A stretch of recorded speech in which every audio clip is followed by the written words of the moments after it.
I don't see how I turn my camera off. Doesn't help.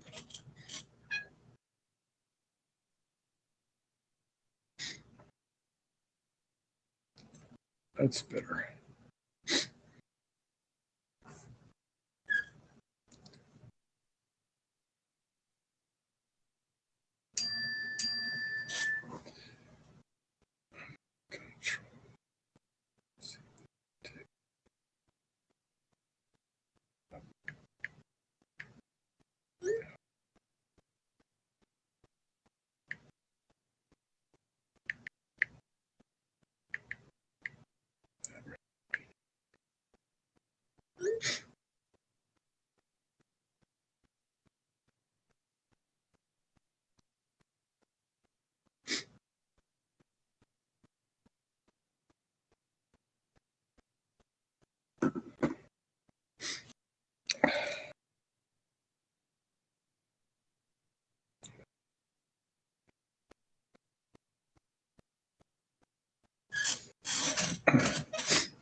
I'd like to call the Board of Selectmen and Board of Finance meeting to order.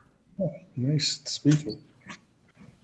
Please join me for the Pledge of Allegiance. I pledge allegiance to the flag of the United States of America, to the republic for which it stands, one nation, under God, indivisible, with liberty and justice for all.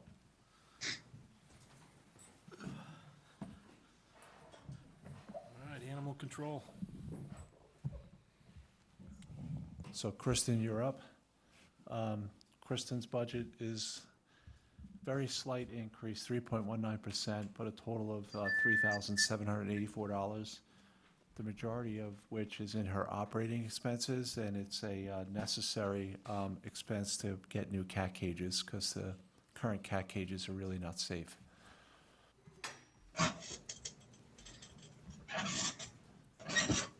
And this doesn't fall into our capital because it's under $5,000. So it has to be over 5,000 for us to capitalize it.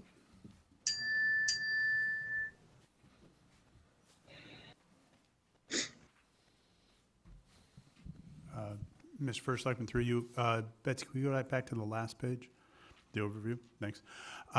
In that operating expense line, I understand now that essentially that 3,900 is for the cat cages, but it looks like we're going to be trending a little bit lower from our estimated expenditures to what the budget is, and that delta of about $4,000 is the same as the cat cages. So what if we're saying the cat cages are a need to have, what's the 4,000 that we didn't spend in operating expenses this year, and could whatever that $4,000 was allocated against, could that not cover those cages?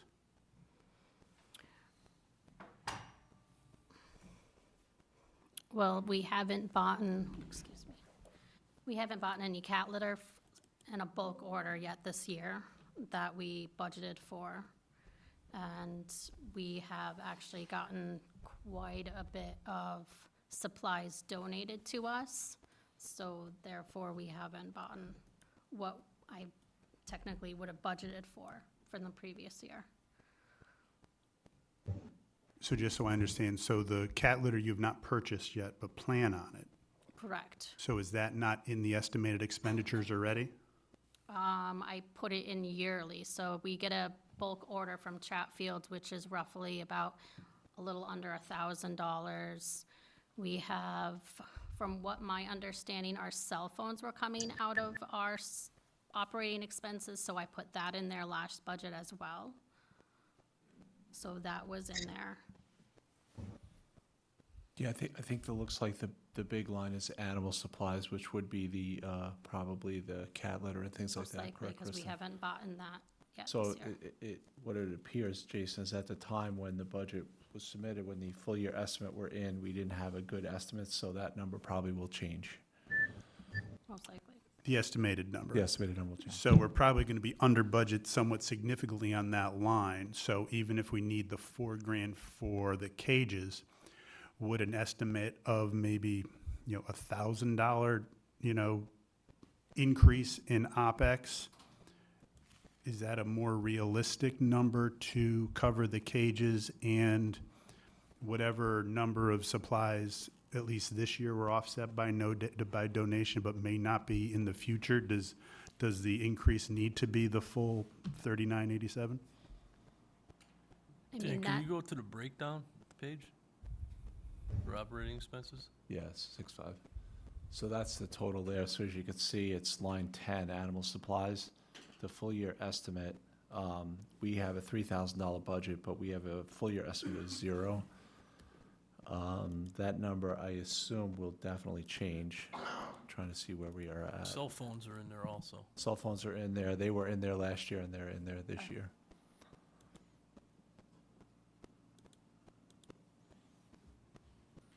But I guess my point is, regardless of the line item, right now, I appreciate you coming in under budget. I would never want you not to do that. But is there a way to, lack of a better term, split the difference? We're going to be under budget this year, so rather than budget for the full, essentially, $4,000 worth of cages, understand we're going to have some rollover from this year, plus maybe a smaller delta, pardon me, to still give you everything you need, but not necessarily have to hit the taxpayers for an extra $2,000. it's a possibility, but then we run the risk of, I also use the operating expenses as a buffer for my veterinary budget, just in case, like last year, we were way over budget for my veterinary cost, and that's why we were able to increase it a little bit. But in one vet visit, I think my budget right now is like 2,300 is what I have left. That could be gone with one hit by car. So, Yeah, and I would say, Betsy, if you can go to the historical tab, I think if we look at the budget versus actuals for the last 5 years, which is below there, we list them out. If we look, we get pretty close on operating. So I actually think the 0 probably isn't the right number right now. We'd have to figure out what that would be. So it would probably be somewhere around what our historical number would be. So I'm not so sure if taking down 2,000 next year would be the right move, Okay. just based on historical.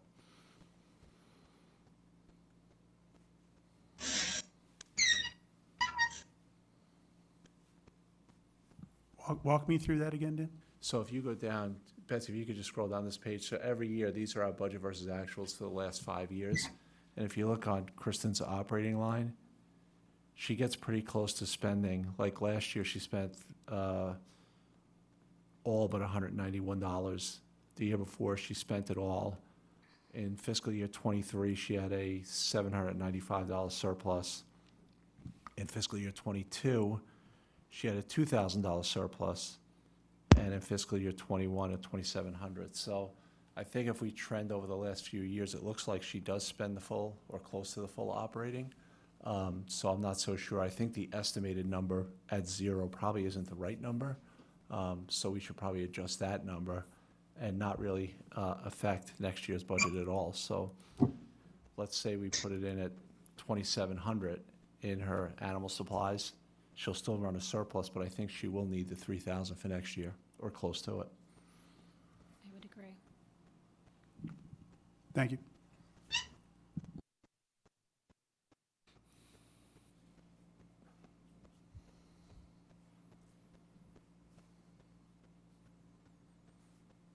Kristen brought pictures of the cat cages, if anyone would like to take a look at them. I did.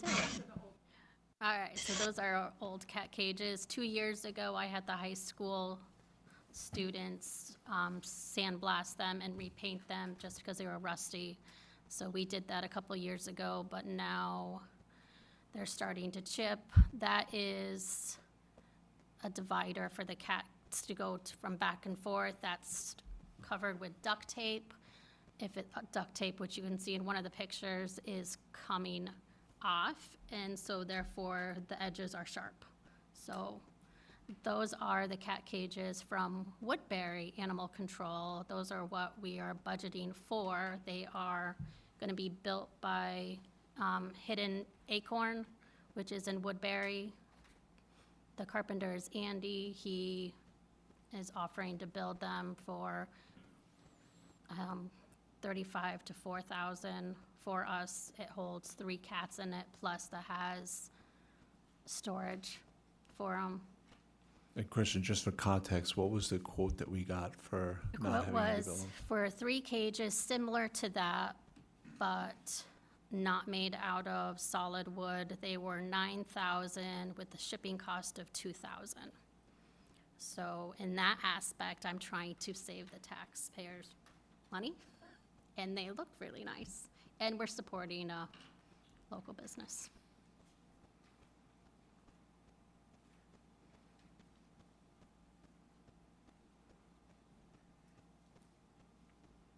Anyone else have questions for Kristen?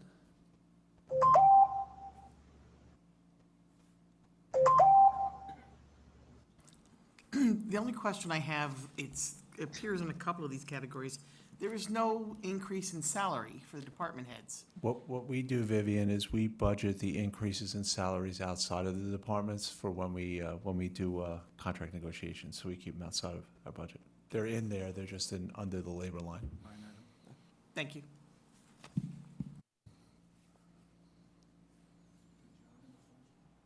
John, do you have any questions?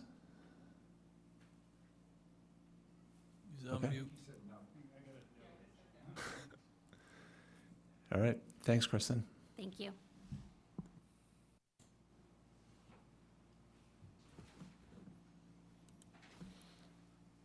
So just quickly, Jack Zazaro, who's the chair of our EDC commission, couldn't be at the meeting tomorrow, so I asked him to come tonight. So Jack, if you want to come up quickly, because it's probably one of the smaller budgets that we're looking at, and if anyone has any questions on the EDC. Sorry, Betsy, I didn't.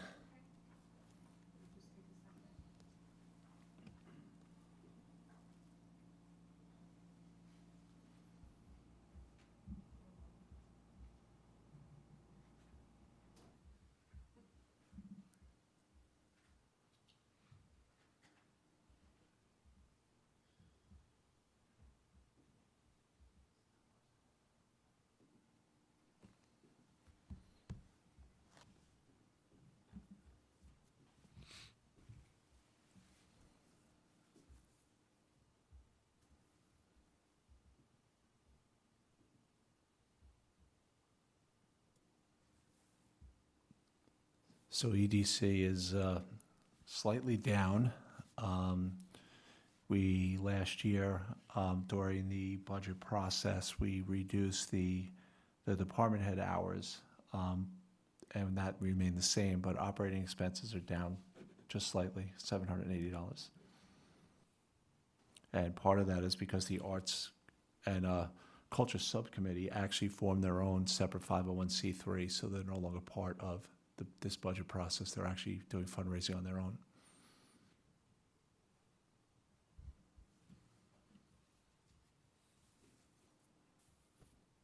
And they're not asking any, They're not asking for any money, as far as I'm aware of, John. Jack, are they? For EDC director? No, for Arts and Culture Subcommittee. No, they're not, John. thank you. And actually, I shouldn't speak, because Kelly, who's actually here, is, I believe, the chair, so maybe she can speak better than I can to that. No, we are not asking for any money.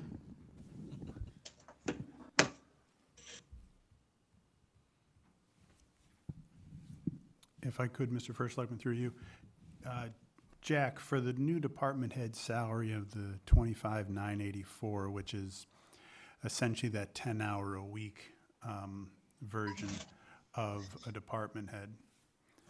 Obviously, since we made the change last year, we've left it empty.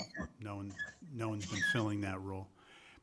Could you tell me from your perspective what this person could potentially do for the 10 hours a week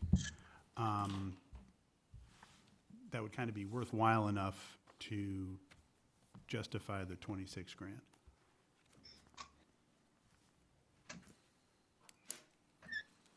And if you could push your little button, Jack.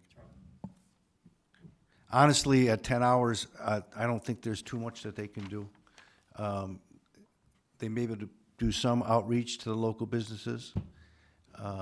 They may be able to be in some kind of touch with the various websites, realtors, marketers that are looking online to find us. But at that limited scope, I don't think they're going to make a real impact, which is why we really pushed for a full-time director and really pared back the rest of our budget to try and make that happen. And it is our hope that sometime in the future that may come to fruition.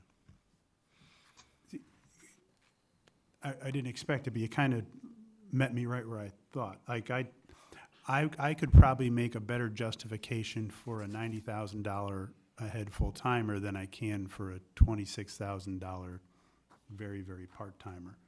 And I think it'd be very difficult to find a person.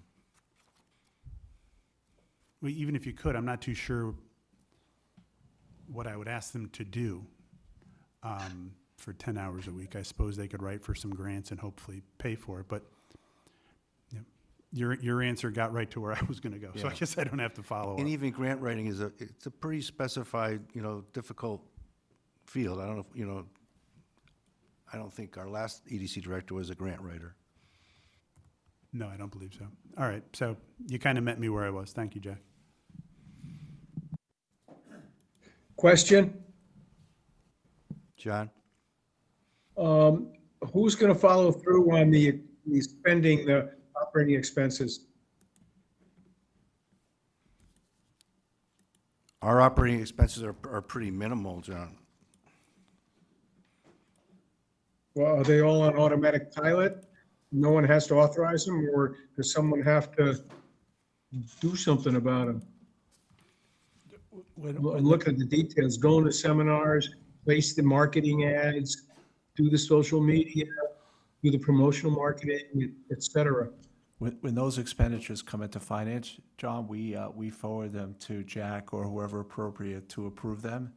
And then we track them on a monthly basis through our budget versus actual budget report, which is part of the reporting that we give to the Board of Finance and put on our website. I'm afraid I'm not asking the question properly, I'm sorry. Take advertising. Someone has to place the ad.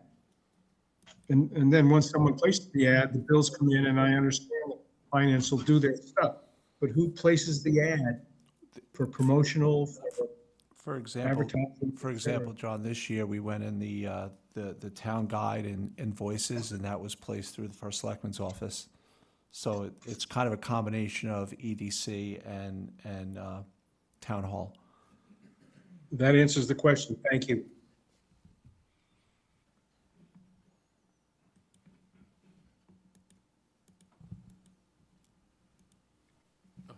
Thank you, Mr. First Selectman.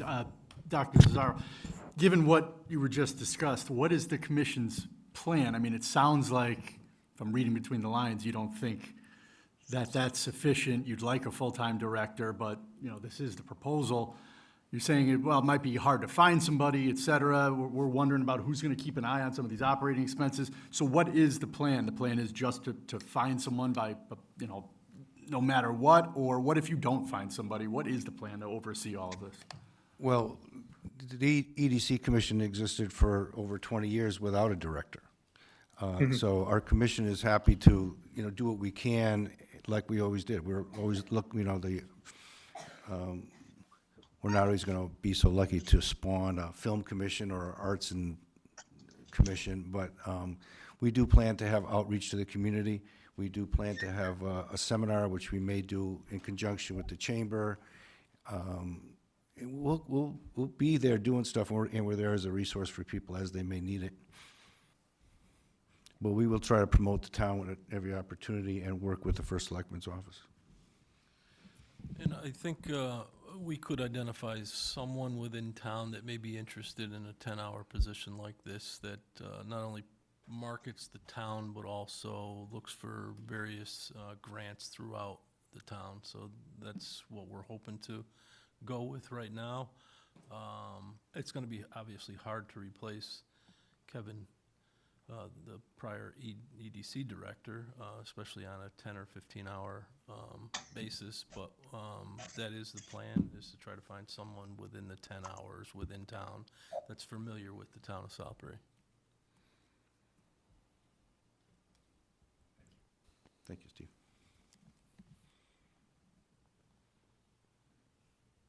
Any other questions for Jack? All right, thank you, Jack. Thank you.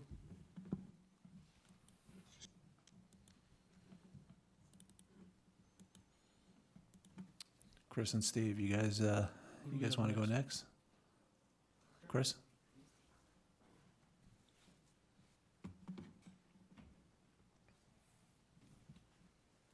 Oh, boy.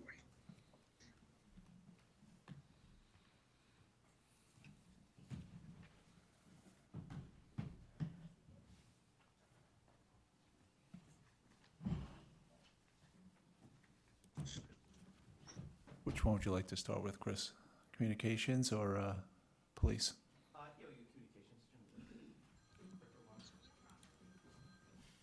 So communications, we call dispatch in our budget communications for all the new board members here. So the communications part is actually at dispatch. So it is a 8.9% increase, but I think what Chris was asking for, he can explain probably better than I can, but we're adding a full-time dispatch and removing a part-time to give better coverage for that department.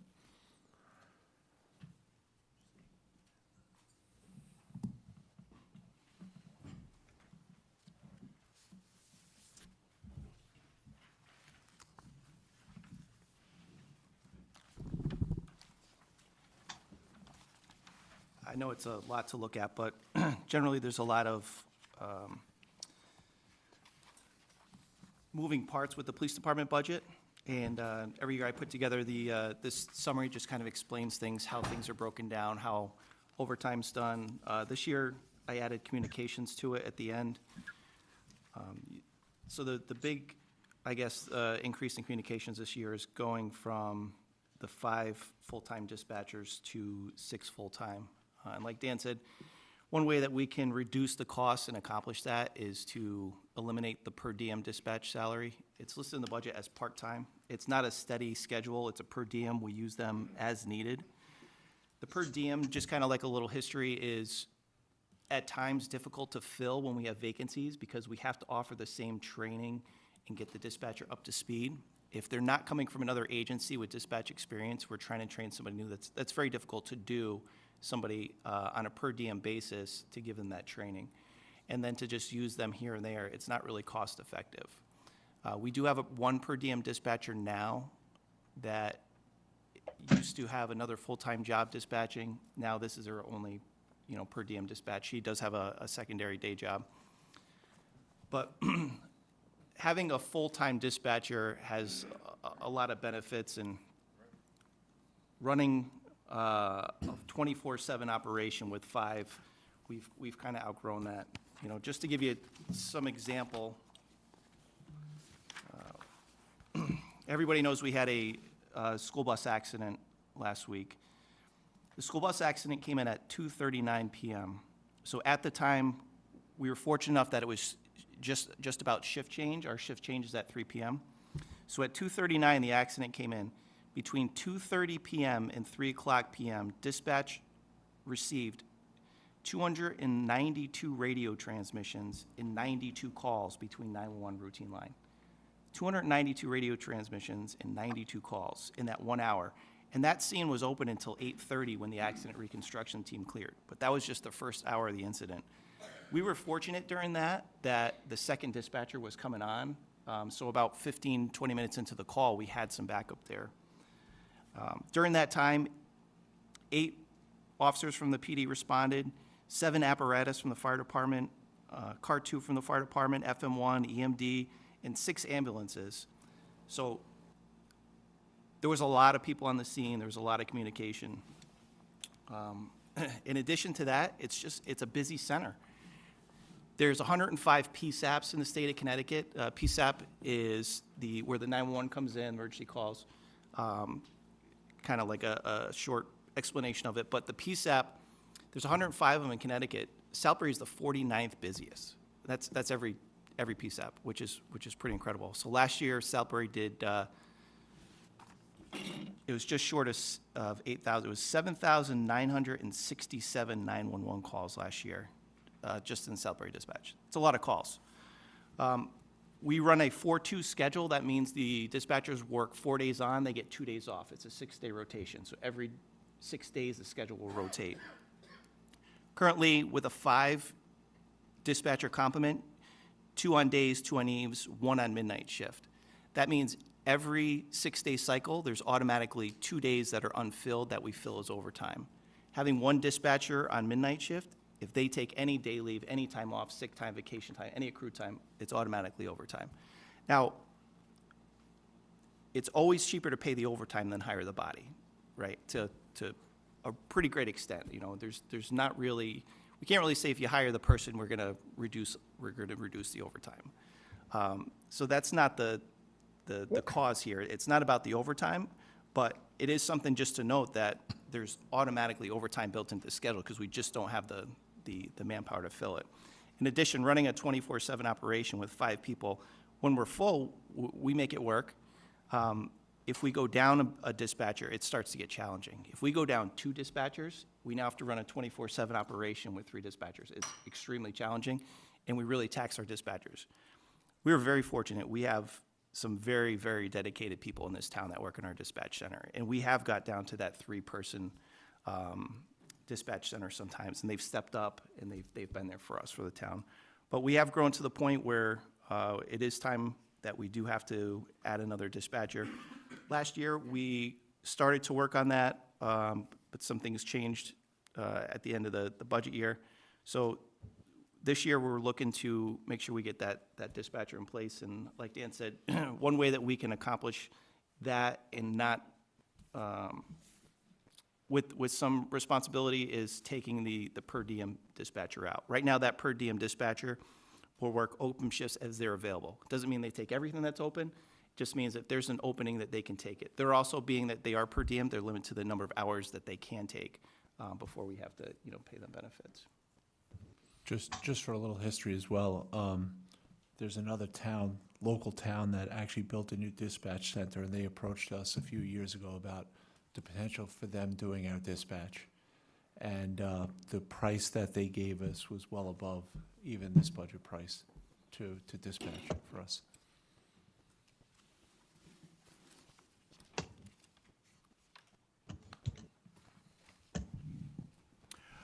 Chief, if I could, especially over the past few days, talking about the mass casualty incident, a number of people have said, having that extra dispatcher, as you noted, was key, and that, man, if we could get this person, it would, I'm not going to say solve a bunch of problems, but really help you guys out. This head count we're talking about here is that solution, right? I just want to make sure I'm understanding it correctly. It helps. It doesn't put 2 dispatchers on every shift. Betsy, if you could just scroll to, it's page 16. I put just a mock schedule in there to kind of give a visual of what a schedule looks like.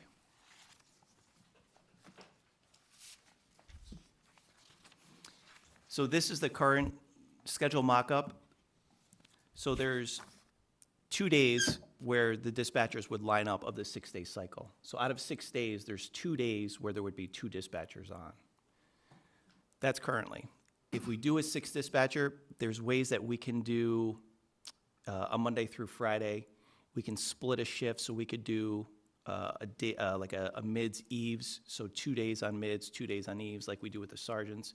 There's some ways that we can move the schedule around. There's a couple different combinations to give us more coverage at the busier times. Give you some more overlap during the day. Some more overlap, yes, yeah. So does it give us 2 dispatchers every shift, 7 days a week? No, but it gets us closer to having that coverage.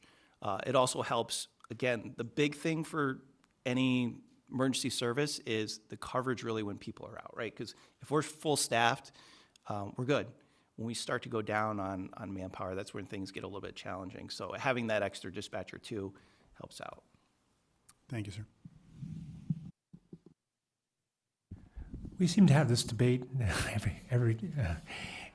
all the time I've been here, but if we add the person, why, why does the other charge go up? The overtime. The overtime, yeah. Right, yeah.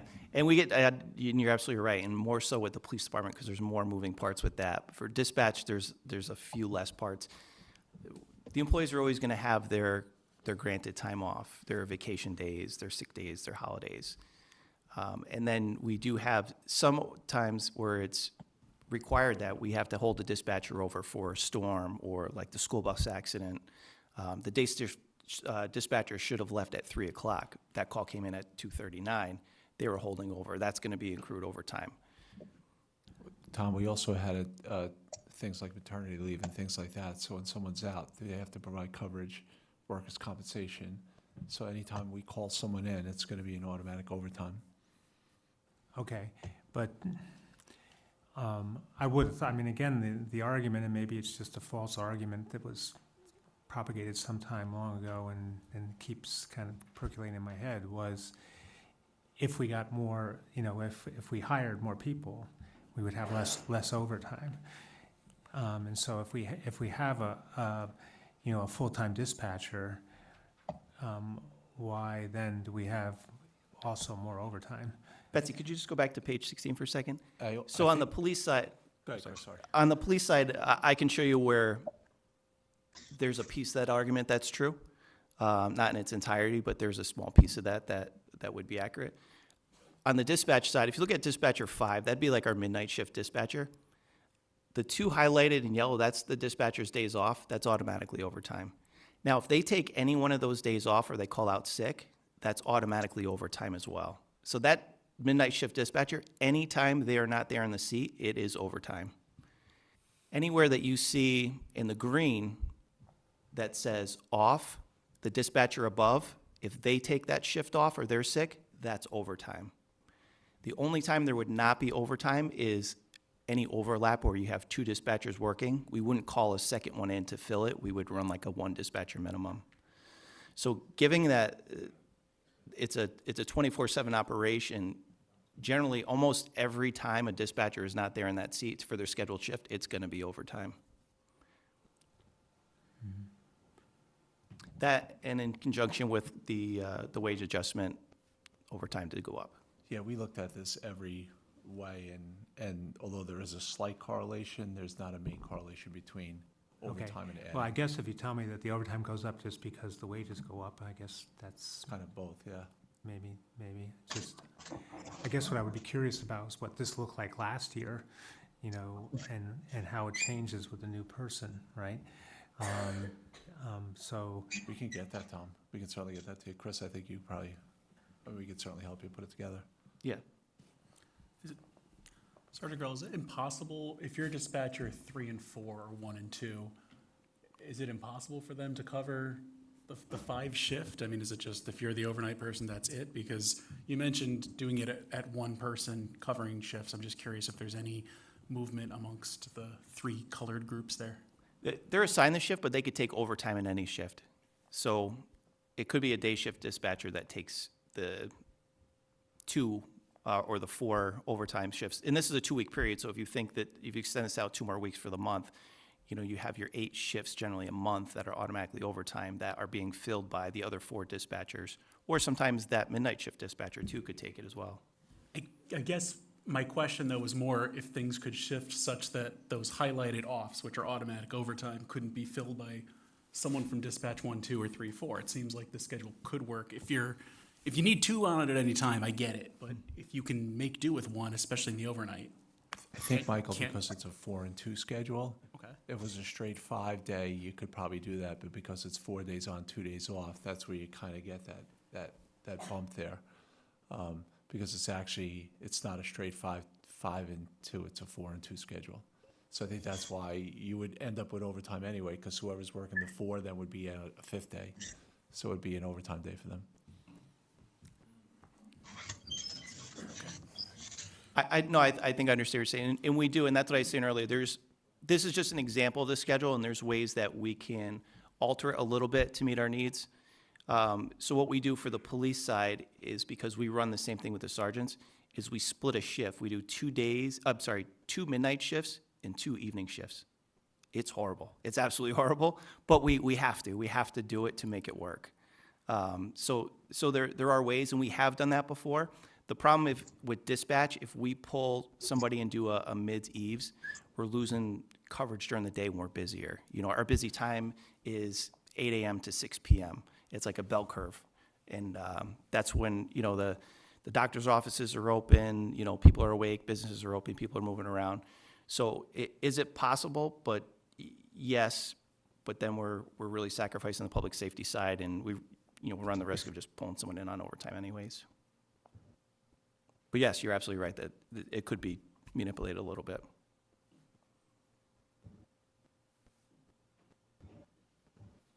We have been talking about adding a dispatcher for a number of years now. Did we look into towns of similar size and how many dispatch they have? I don't have the numbers with me, but we're low. Yeah, You're low. yeah, we're very low.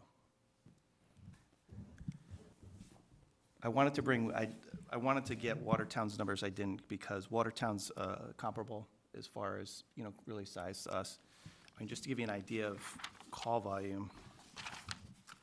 So we did almost 8,000 calls last year, and just for 911, and Watertown did 5,900. So they're busy in there. Well, if I may, I guess that was my question. You know, it says almost 8,000 calls, 49th out of the 105. But as a frame of reference, does that 49 surprise you? You know, is that higher than you think? Well, similarly populated towns are more in the 50s, 60s, 70s. You know, as far as being 49th out of 105, is that surprising? Is that high, low? It just means that we're busy. I'll give you some just quick comparables for us. Bethel, 5827. Avon, 4572. Berlin, 6562. Cheshire, 6702. Brookfield, 5155. Cromwell, 5269. These are all towns that are pretty similar. Chief, to what do you attribute such a difference between similarly sized towns in Southbury? We have a large elderly population. Yeah. And obviously, no way around that, There's no way right? around So, it, yeah. I mean, I Yeah. guess, is it a safe assumption that this level of call volume is something we can expect? It is. We also have 84 that runs through town. Yeah. I just looked at Newtown, for example. They have 9 full-time dispatchers and 5 per diem. And they did, I think, 60 calls more than us this year. Instead of comparing populations, it makes more sense to compare calls. So towns that, you know, besides Newtown, is there other towns, and how many dispatchers do they have to do 8,000 calls? So the state posts this document online every year. They'll take all the PSAPs and they'll put the call volume. They break it down to voice calls, text, unknowns, and they break it down for every town. So, I mean, we could look at the other towns with that call volume and base it off call volume. That makes more sense to me than population. I realize this is beyond the scope of this budget, but is there any talk of like regionalizing the calls? Or I know all departments are similar, but and independent to that matter, but it just seems like this is something that affects beyond borders in many ways, and, you know, similar to some of the agreements we have with fire and stuff like that, so. Yeah, I mean, I can speak, and Dan could speak better on the finance side of it, but operationally, the departments that we know that have done it, it has not been favorable for them. Troop A tried it, they ripped the entire dispatch center out, they moved it up to Troop L. They're all back there now. Middlebury PD does it, they contract with another agency, and you just lose that connectivity and the sense of the, you know, the knowledge that those dispatchers have when you outsource it to people that are not familiar with the area. You know, we had a life-saving incident last year, and the person was driving down Main Street, and the dispatcher was able to just, from the surroundings, get them to pull into the PD, where the officers in the ambulance responded, and they performed life-saving measures in the parking lot of the PD because of the dispatcher's awareness of, you know, the area. So there's, you know, obviously there's pros and cons to everything.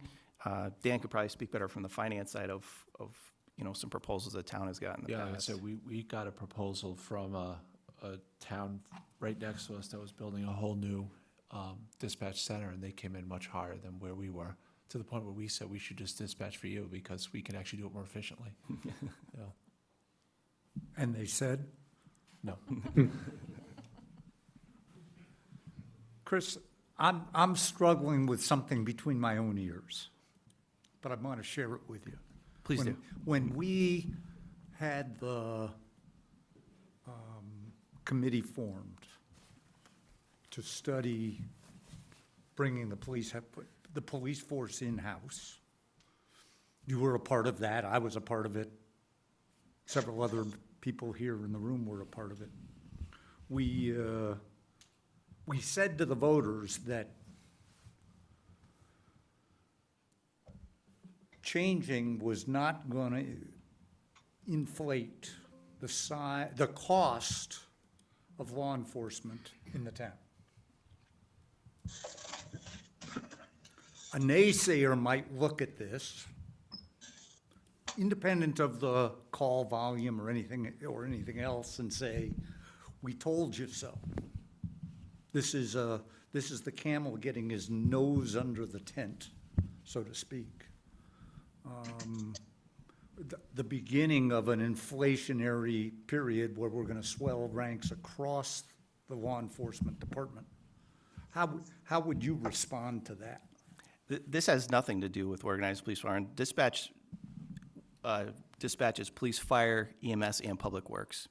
So it's not just a police dispatch center. Yeah. And these call volumes aren't because we're independent. You know, we don't control, we don't say, okay, we're organized police department now, we'll take the calls we didn't take before. You know, we take what we get. So the dispatch needs are there whether we're organized or not. You know, it's no different than the call volume for the police department. Whether we're an organized police department or a resident trooper town, the call volume is going to be the same. We get the calls we get. But I think we had the call volume 2 years ago when we had the study group. For dispatch? For dispatch, close to the numbers that we're seeing now, because the demographics haven't changed much. The drivers of the higher call volume are probably similar today to what existed 2 years ago. Yeah, but there's things that change every year too. I mean, we just took on a new 911 system. You know, there's different requirements that come on every year. So there's always going to be things that change throughout the time, and I don't think we can always revert back and say that, you know, the police department, when we organized, will be the same as it will be, you know, 20 years from now, you know, but these needs aren't an attribute to organizing the police department. This was discussed.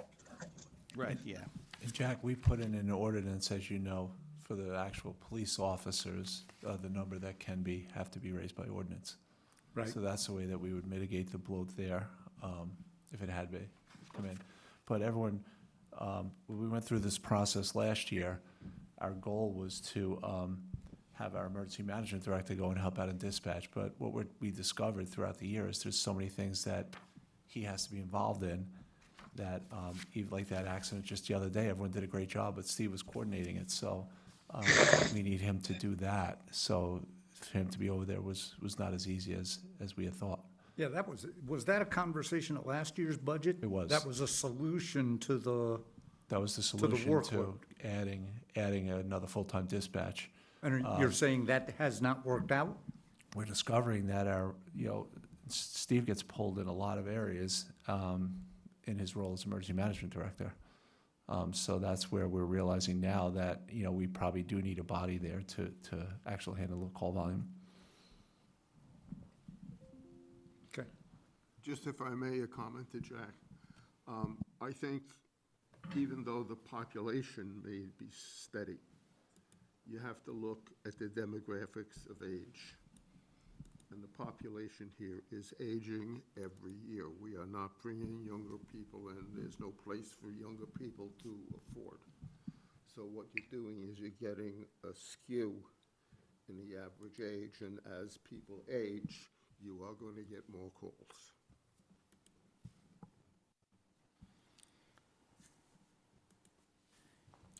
If I may? Thank you, Chris. Yeah, Go ahead, Mike. on the other item, the equipment maintenance line item, is that have anything to do with the new radios that were approved by ARPA? And if so, how are those working out? Are those needing more maintenance than expected, or is that about what you would have expected? No, that has nothing to do with our radio budget or our radio. The increase in that is the voice recorder. So we were at the end of a life with our old recorder. We had a RFP. We knew we were going to replace it. So last year we didn't purchase the service agreement because we knew we were scrapping it and getting a new one that year anyway. So we wouldn't even have used a full year of it. So that's generally in the budget every year. It was taken out last year because of the upgrade. So now it's been upgraded. So now the service agreement will be back in place. There is a placeholder in there for the Motorola service agreement. That, when we did our radio upgrade, we received a service agreement until, I believe it's September 30th of 2028. So in the 28 budget, we'll have to account for that service agreement.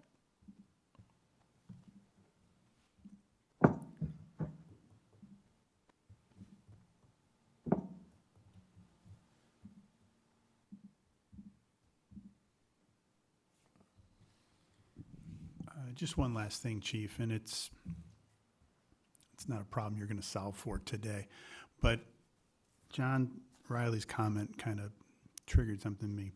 As part of the EMS committee, we talk about a lot of no transport calls, not necessarily for the police, but I'm sure you guys react to them as well. That a fair number of our 911 calls that come in aren't really 911 calls. That doesn't mean dispatch not going to answer them. They still have to do their job.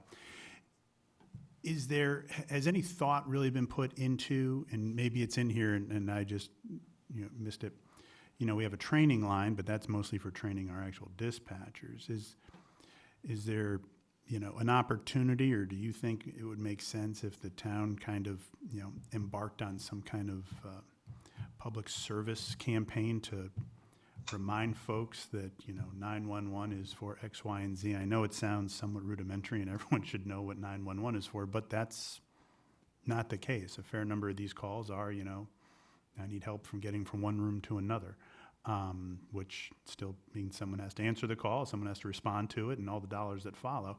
But has any thought been put into maybe some kind of, training for the public?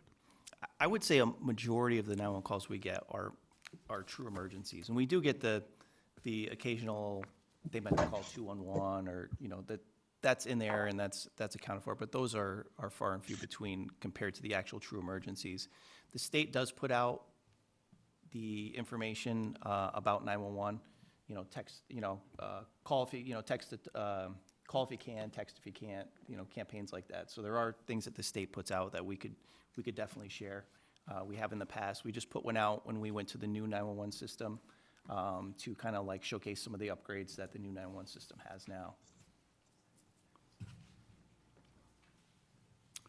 Chief, if you will, the equipment maintenance, I'm sorry, just a couple questions. This service agreement, is that a one-time or is that an annual? Will we have to renew that every year? What are we looking at with that? Annual. So it is so we'll see that again every single year, the service, excuse me.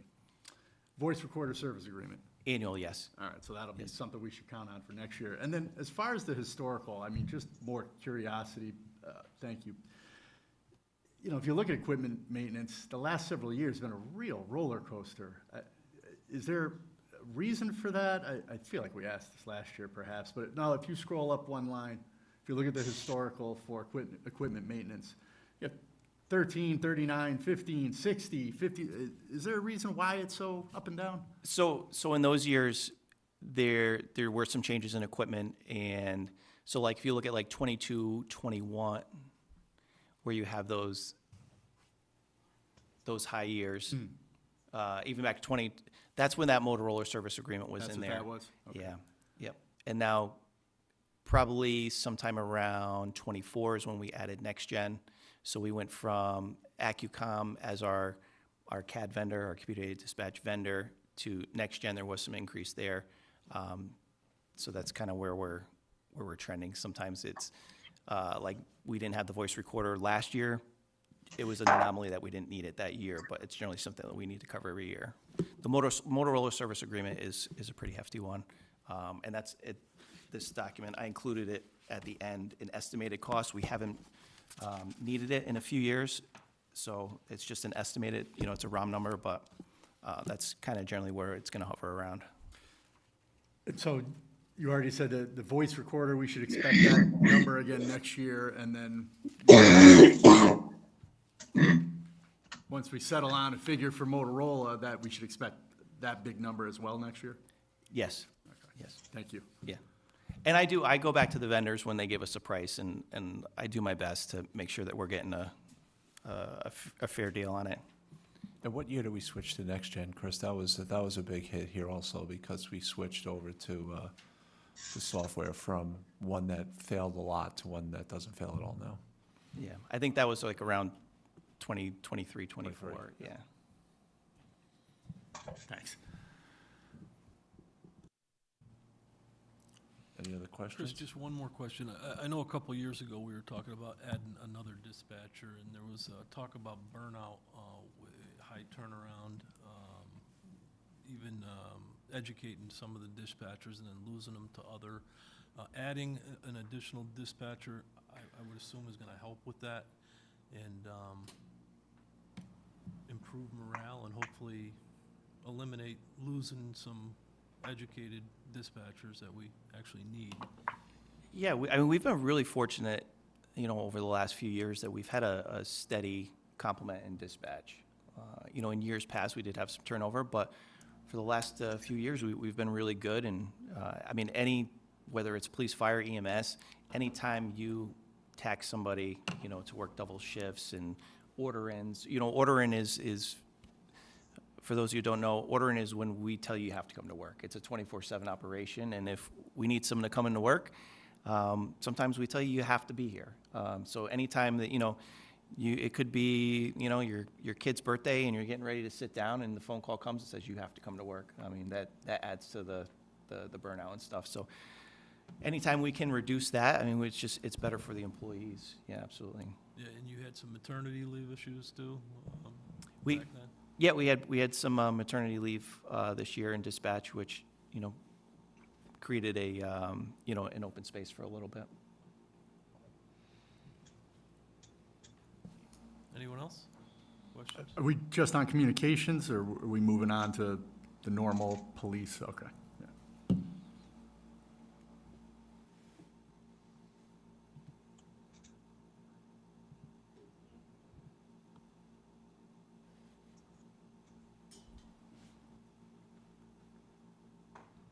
So police department up 5.2%.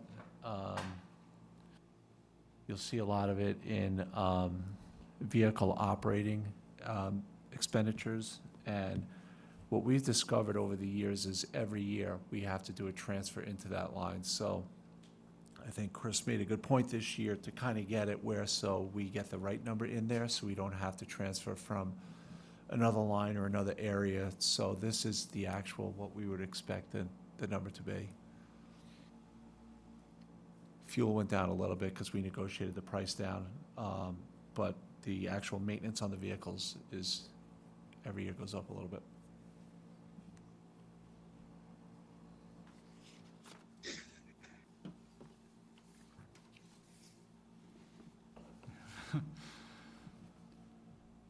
Jason. Good. Thank you, Mr. Selectman, First Selectman through you. Chief, couple questions, and we'll jump right into the overtime. Is any of this overtime kind of, what we consider like extra duty from a third-party type a payer, or is this all held over, ordered in type overtime? That is a great question. Let's see, overtime, I guess I could have read the packet. page 9, Betsy, you put page 9 up for? Nine. Nine, please. Jason, just so, the private duty overtime is in a separate area. That's the one that we do for like the utility companies where they're out in the road. That's separate from this budget altogether. It's in a different fund. Okay, so the in and out on that would be reflected somewhere else. Exactly, in Fund 610. Gotcha, okay. Now, if you just scroll down just a little bit more, Betsy, to that gives the, yeah. Okay, but all this overtime is overtime that the town of Southbury needs to protect its citizens. This isn't Yes. someone's working Eversource and got it. Right, yeah. Yeah, any private duty is separate, and I don't count that for the budget. Perfect. And we kind of touched on it the last thing. Is there kind of a rule of thumb that X number of dollars is when you should pull the trigger on a new hire? If you come in step one, it's like 70, figure put another 45 on Benny's, so we're at like 130 to bring in a new head. Is there a general rule of thumb that once we get to X number of dollars of overtime, it triggers a new full-timer, or not necessarily? Not necessarily, because, I mean, it'd have to be a lot of money in overtime, The only, let's see, if you look,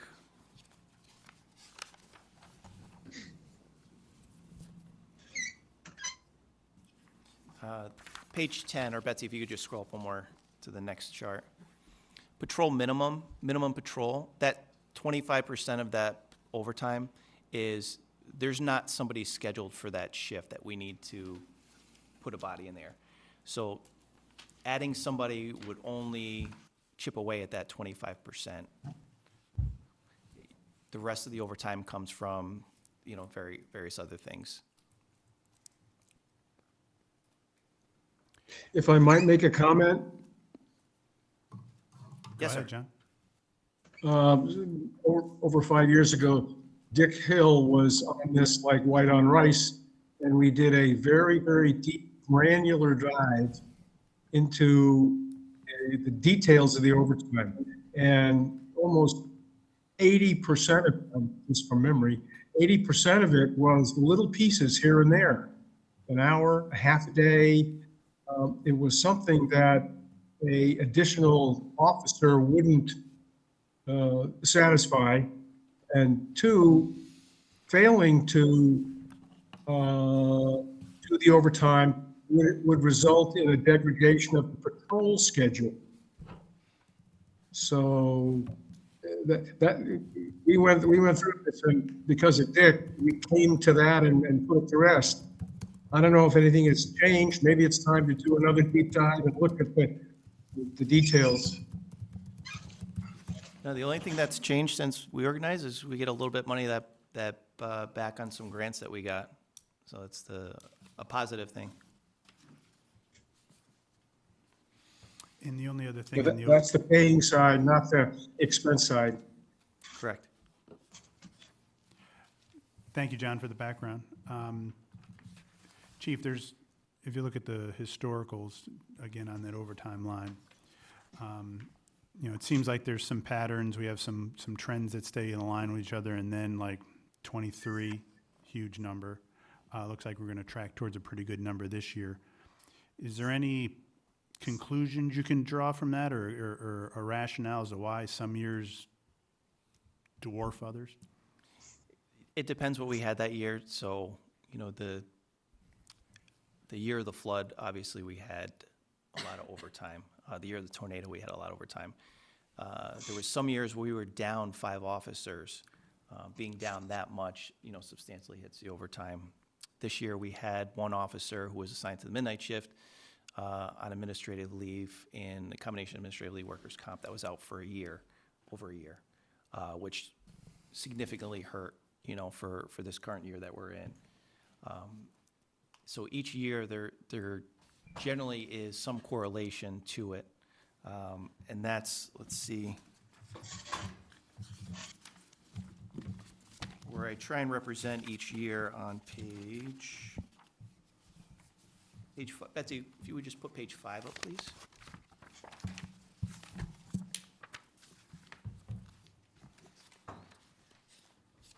In order to keep an eye on that, I do this every year. So our established staffing is set by the town ordinance. But even though we may have a complement of 26, it doesn't mean that we always operate at 26. So on the books and on the payroll, we're 26. But, you know, so this was the last full fiscal year that's completed. There was 2 vacant positions. We had 1 person on field training. If there's somebody in the academy, they obviously don't count towards patrol. If there's somebody on workers' comp. So we kind of keep an eye on it this year, and this will correlate to those numbers generally. And if you look, Jason, in fiscal year 2023, we had 2 officers out for a full year on workers' compensation. So backfilling those spots. Yeah, we had to backfill. You're paying twice, got it. With the, that one leave you referenced from the midnights becoming rectified, is the plan to hire to backfill for that, or are we still gonna run with the current headcount to cover it? Yes, like the backfill for it. Okay. So at some point, whenever that happens, if it's a lateral, we wouldn't have to do it in academy time, but if it is an academy, it'd be someone that went through that process. If it was a lateral, could we imagine somewhat of a shift from overtime dollars to full-time dollars? Yeah, so generally, a entry level would be 6 months of the academy. It's about a 3 to 4 month selection process. You got 4 months of FTO. You're generally over a year between the time of posting to actually have a working body. If you have a lateral, we can generally do between 4 to 6 weeks of field training. So if you account for, 2 to 3 month selection process and 4 to 6 weeks, it definitely speeds up. Generally, though, the laterals aren't as abundant as the entry level. So we put it out for both, and then we try and select the best candidate based on, who applies. Got it. And I think my last question, Betsy, if you can go back to the top budget sheet. In the training line, so right now it says year-to-date we spend just over 13 grand. We expect to spend 80. What are we doing in the next couple months to bridge that? So when we backfill for training or we send an officer for training, right now, and Dan, you could probably answer better than me, right? The way that. Is this just a timing thing? It's just a timing thing, Jason. Yeah, so what we do is at the end of the year, as we look at the overtime, we'll go over, and then Chris and I will sit and say, wait a minute, this part of the overtime is actually training, so we'll backfill and back into the training line. And we've done that historically, I think, since I've been here. Okay. Thank you, Chief, Deputy Chief. Chief, you already answered one question. I think looking at your little chart on page 5, you had, 1 person in the academy, 1 on administrative leave, and 1 vacancy. Obviously, that would be a patrol vacancy, right? Based on, you have 26, 2, chief, deputy chief, and then I see 21 available. So those 3, right, those are all patrol, correct? Correct, right, yeah. And then as far as if you can go, I think it was 9 with the overtime, and it was like almost 60% in your graph on page 9 was day leave, right? Day leave, that's when somebody has a scheduled day off, but they are required to come back in? Day leave would be any contractual leave for that officer, sick time, vacation time, holiday time, that contractually we're required to give them. It also falls into the big component, which is officer wellness, right? We have a big push on making sure that we keep our officers not physically healthy, but mentally healthy. And we do everything in our capabilities to maintain a positive staffing level, but also give those officers time to decompress and, and have family time and time away. And that's why contractually they're awarded it. So that's where that component comes in, the day leave. Yeah, so if someone puts in for a vacation day, because we run a very tight schedule, we don't have a lot of officers. We have a very low complement of officers. So it's pretty close to, if someone wants the day off, it may cause overtime, especially the midnight shift that we just run complete minimum, that if someone's gonna take the day off, it's gonna be overtime. Okay. I guess my question where I was, and those are all very good things, and glad to hear that the department is, considering the wellness of the employees. Because what I was thinking in my mind, I always understood day leave as if somebody has a scheduled day off, but for whatever reason they have to come back in, that is overtime. That's usually premium. A lot of places I was told that was double time. Is that the same? Is that not? Contractually for the officers, overtime is time and a half unless they Okay, work. so it's time and a half no matter what? No matter what, there's 2 holidays where they consider it a premium holiday, where they get time and a half, their normal rate of pay, plus their standard rate plus time and a half, or if they're on overtime, they get time and a half for their overtime and time and a half for the holiday. But it's just, it's 2 holidays Yeah, I that they believe- get that. I believe that's Christmas and Thanksgiving. Christmas and Thanksgiving. So Yeah. other than those Other than days, those it would all days, be just time time and and a a half. half Okay. standard rate of pay, yes. Thank you.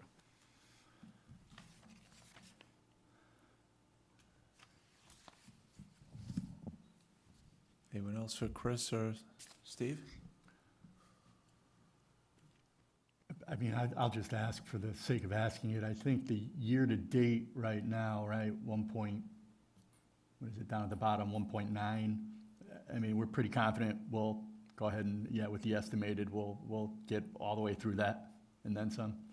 Yeah, if we look historically, we usually get very close to where they are. Thank you.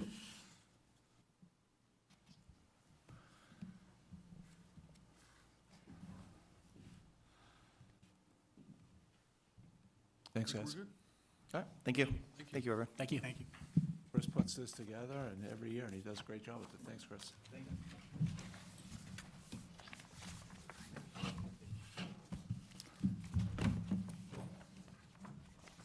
Steve or Derek, you guys could flip a coin. Whoever wants to come first.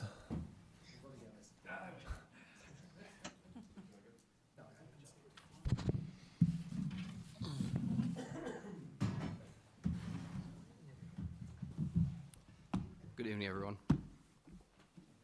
So fire marshal budget is up 2.93. Operating is really the only real jump. And Derek made a request, which we think is probably a really good request. It's for 2 respirators as they go into do investigations. So he could explain that better than I can. But he put it in the budget, and that's the majority of his increase. So we discussed that purchase, and that purchase was made this year, if you recall. Yeah, Okay. we moved it to this year. So currently, when we do fire investigations, we don't have many options for respiratory protection. Doing investigations, your biggest risks are respiratory hazards, trip and fall, musculoskeletal, and just seeing security in general. We're in a building that just was affected by fire. Structural collapse is always concerned. To mitigate the respiratory protection, we have a couple options. We have paper masks, which are not effective. They're hard to use. As soon as they get damp, they're now completely not effective. We could use SCBA, which we don't currently own through the marshal's office. We would have borrowed them from the fire department, so we'd be taking a resource for them. And they're also cumbersome. So we're now in a building that the stairs are degraded, the floor is degraded, we have limited visibility, and now we have another 20, 30 pounds of weight on our back trying to operate in a tight scene. So there's a product out that I looked into. I checked in with other departments. Some bigger cities use them. And they're air purified respirators. They fit right on your head. They're compact. They come with 2 face pieces. One that's a half face that protects just your mouth and nose, and then a full face, which also gives you eye protection. I talked to Dan and the board about this, and they agreed that I should look into this purchase this year, which I did. If I were to wait next year, there'd be an increase in cost. It's in my supplemental documents. So we made that purchase this year, which would bring my budget request down next year, I believe, negative.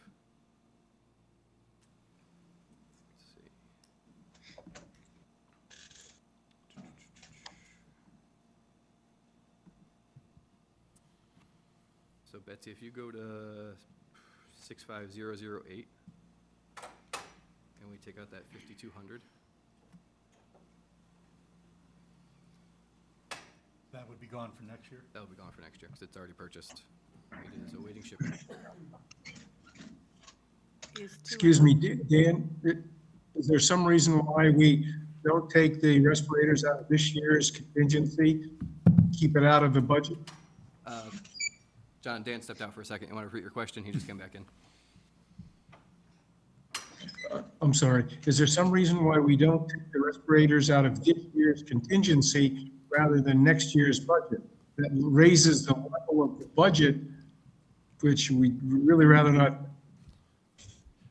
Yeah, that's a really good point, John. And actually, we worked with Derek and we did find out that there was some available funding in this year's budget. So we are going to move those out of this budget through this process during the selectmen period, because we actually were able to get them into this year's budget because we had a little bit of leftover funds as we plan out for this year. Thank you.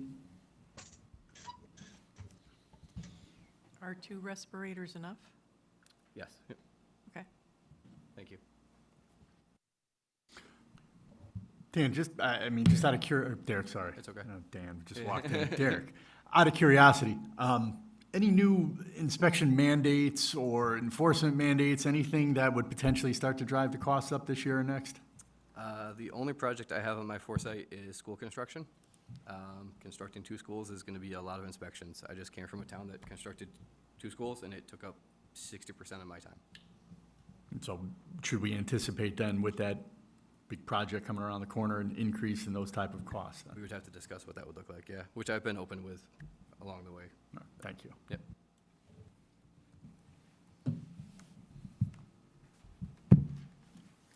We certainly ought to be thinking about that. Luckily, the construction phase isn't going to start for probably 2 years. Hopefully, we can look into contractors for the 4-year construction period that it'll probably take to build them.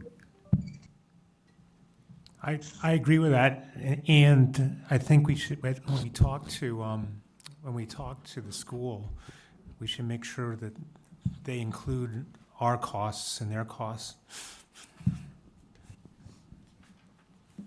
So, just so everyone's aware, if we reduce the respirators out, Derek's budget goes to negative 0.87, so basically flat for the year.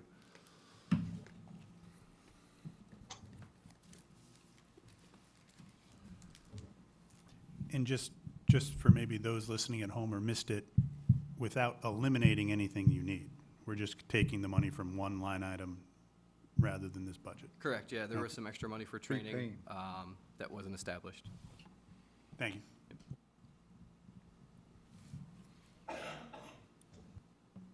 Anyone else? Questions? Thank you, everyone. Thanks, Derek. Thank you, Derek.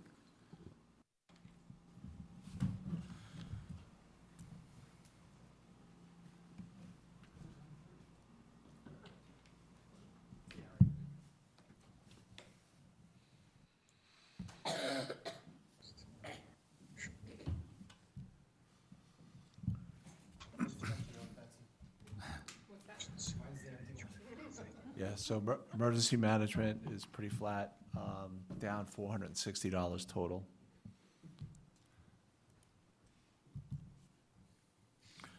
Big one is in trailer maintenance and supplies. Went from 1,500 to 1,000. So Steve, if you want to. So, yeah, we were lucky enough to, the health department had a trailer that they got on a grant that they weren't using, so they offered it up. So both Derek and I have been utilizing it.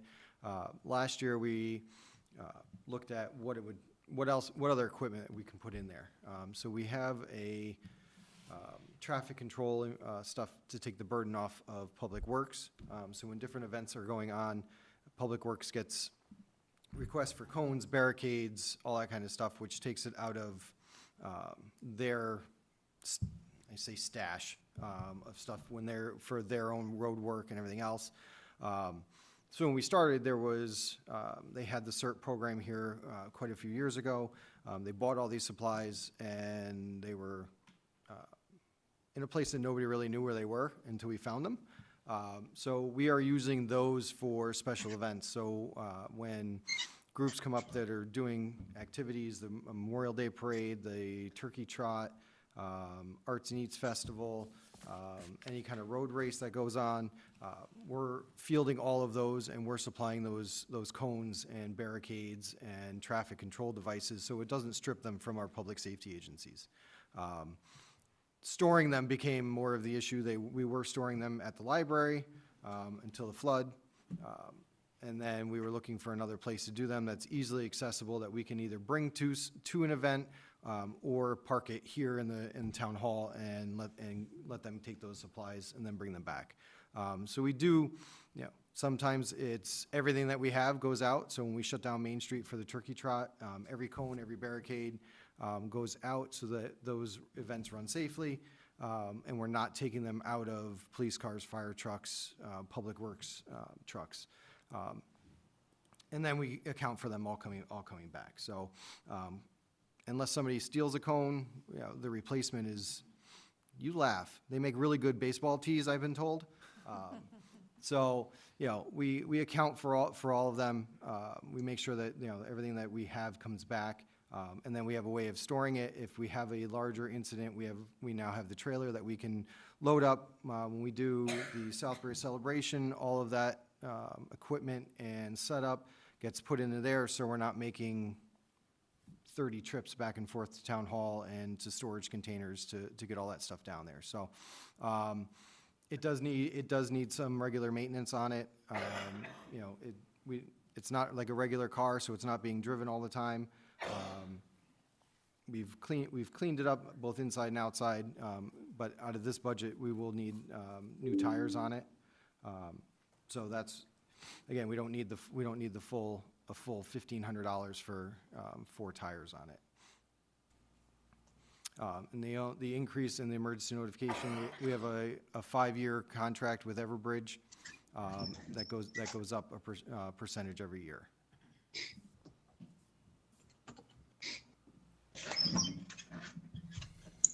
Steve, Everbridge is the company that put out the alert for the snow, right, to the people in town? So we'll address that if you'd like. So anyone in the community that registered on Everbridge, that created their own account, in there, there's a piece of that alerting that is tied directly to the National Weather Service. Individuals elected to sign up for those.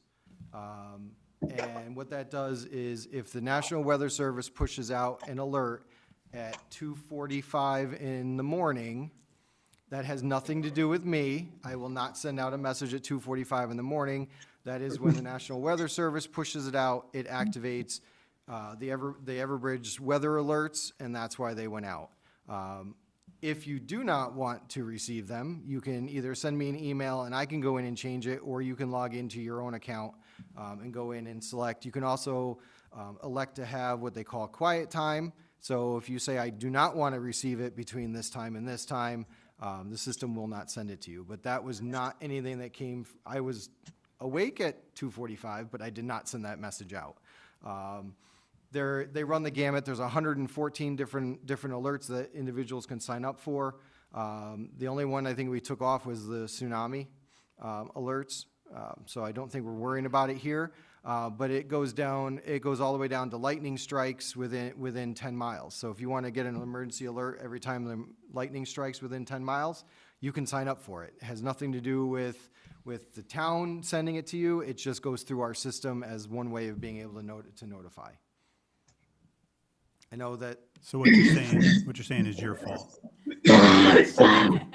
We put the option up there, so I will take the blame.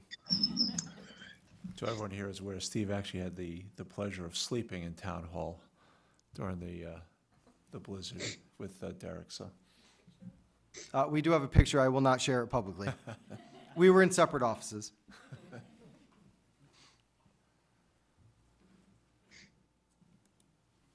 Any other questions? All right, thanks, Steve. Thank you. Fire department. Oh, jeez.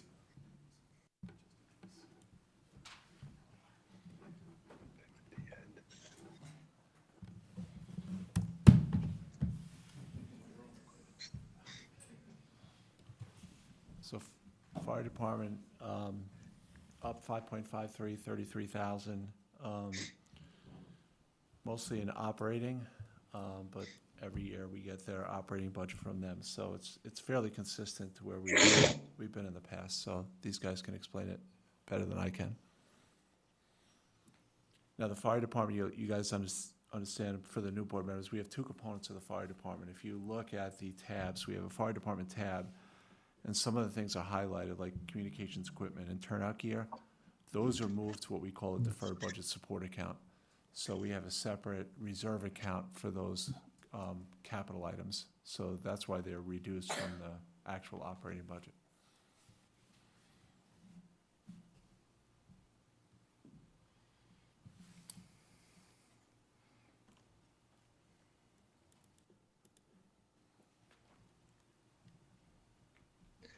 Training seems to be a significant increase. Could you go back to that side-by-side comparison of operations, please?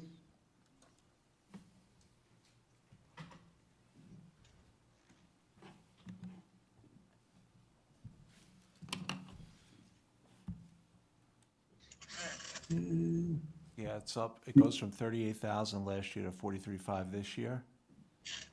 And it looks like it's based on the number of new members. So Bobby and John and Lyman, do you guys want to talk about that? Yeah, that number can fluctuate over the years depending on how many new members we take in. As I've said before, this is kind of a good problem to have. It means we're bringing in new people. We have a pretty aggressive recruitment and retention campaign. We take in 10 to 15 new members a year, and we try to retain as many of those people as we can. Obviously, that comes with training each of them initially, and then added numbers to ongoing training throughout the year. Could you gentlemen send us a 2-year actual for each one of these line items for our reference? Sure, we can do that. Thank you. Can we go to the bottom of the page?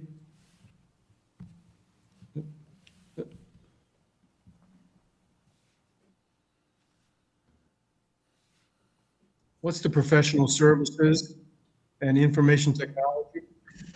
Professional services is our bookkeeper. We work with, actually, no, that's Bedard. That's Bedard Accounting, who does our tax return every year, as well as some accounting on best practices.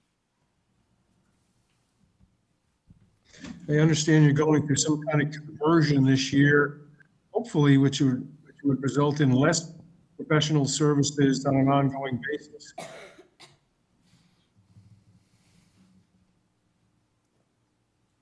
you guys doing an update to your accounting software or anything like that, or? We're using QuickBooks, and there's not a change in fee of QuickBooks that I'm aware of. Sorry, John, I don't know if we understood the question, that they were going through some changes. I'm working with them on that. I know they were working on their getting their bookkeeper, possibly reducing hours because of more effective and efficient use of QuickBooks, but maybe that's for another discussion. Our bookkeeping fee is flat year over year. It's the professional services from Bedard. They've been spending more time with us, and they've also indicated their fee is going up year over year. They do our tax return as well as an audit that we provide to you guys. And the IT is just the standard increase in the ESO software, correct? That's. IT it's ESO software. It's also Microsoft Office. We have our own email domain now. Licenses for software, that's all.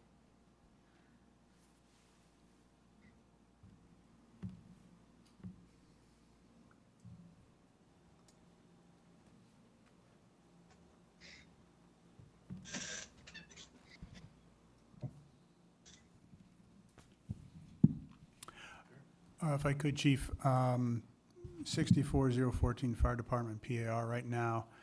We got a year-to-date number of about 41 grand. Oops, that's all right. We got about 41 grand, estimated 90. So we're chasing some dollars through the end of the year. to either of you? Is this a timing thing as well, or? Yeah, that's a timing, that's the reimbursement when our firefighters go to calls. So it's their mileage and things like that when they get reimbursed. So they always get very close to that number, so it's usually in quarters, so that's for the first 2 quarters. So if you look, we're probably gonna be roughly around 91, like 82, 83,000, but you just can't tell because it depends on the amount of calls and how many guys respond. Okay, but that'll true up by the time we get there? It will. Thank you. Gentlemen, the vehicle maintenance, if you go back to the fire department tab, Betsy, thank you. That's a flat number, and it says, you know, the warranty from the new truck should cover that. We're confident in that? That's not, you know, a hope or a wish. Are we confident that the warranty up, where is it? There it is, yeah, vehicle maintenance. It says new ladders under warranty, expecting lower maintenance costs. That's an expectation. How confident are we in that expectation? I'm very confident in that, at least for this budget cycle. As most of, like Dan would be able to tell you that with the old ladder truck, we spent a lot of money to just keep that thing in service over the past several years. It was actually out of service more than it was in, and it was quite costly due to the age. So now with it being brand new and being covered under a warranty, we should be pretty free and clear for a little while. And then communications maintenance, you know, looking at the note, 5-year average, 7,500, but you're only asking for 5,000. You know, is that obviously a deliberate attempt to be conservative? You know, Dan, what do we do come 6, 7, 8, 9 months from now, and we're looking at something that's over 5,000? I just want to make sure, if you're telling us the average is 7,500, but you're asking for 5,000, that if that's all you want, that's all you're going to get, right? Correct me if I'm wrong, John. I think that $7,500 was bumped up when we were going through the radio project with the old system going to the new and all that, and it just kind of offset it. Yeah, and my history here, the fire department has never got above. They've never come to us, you know, after or halfway through the year and say we don't. They're pretty good with staying in the budget. And then the last one I had was, and you may have said this, I apologize, I was trying to kind of go through it, but for the medical, I think it's 328, if you scroll down. Yeah, and the jump there, it's where's the physical 65, first aid kits, AED, and batteries. You may have sent this, I apologize if I didn't see this, but do you have that broken down as far as, you know, are some of these any one-time expenses? Can, you know, are any of those, can they be broken out to say this is the only time you're going to see it for a while? Will those be recurring going forward, that 45 or 44,650 number? The physicals are consistent every year. Just Right. that's going to fluctuate with the number of That's what you members. said with that the we staffing? have. Yeah. Yep. Along with the Hep B shots that we offer. The first aid kits, I mean, I don't know if he's looking to replace those in this one. We have a whole breakdown of the budget, but those are constantly restocked if we used anything. And then the AEDs and the AED batteries, those are on a cycle, so that might change per year. Okay. And then just, you mentioned it again, and you mentioned it earlier, as far as your staffing, your membership, and that you guys are doing a big push. Where are you right now, and you know, how much do you expect that to grow over the next several months to a year? That's kind of hard to say. The winter months kind of slow down with bringing people in. It speeds up towards the summertime. I mean, it seems to be historically. But like I said, 10 to 15 people a year we look to bring in and hopefully keep as many of those people as we can. We probably have about 60 active, consistent at all times, and then some people that are life members and not so active. Okay, thank you.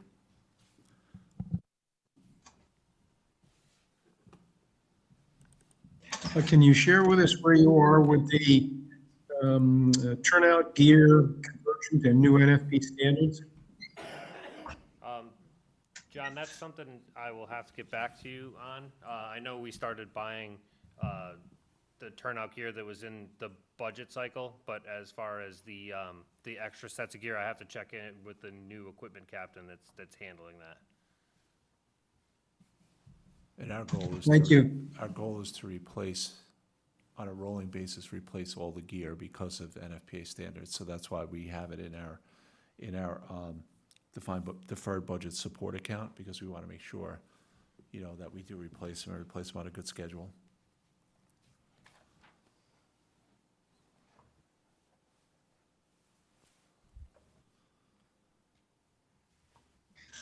Any other questions for?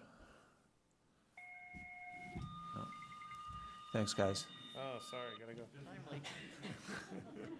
That was, You're close. someone at the firehouse, they probably said, make sure you call me by this time so I can get out of here. Yeah, they're watching on the stream right now, they know when to get us out. All right, thanks so much, guys. Thank you, guys.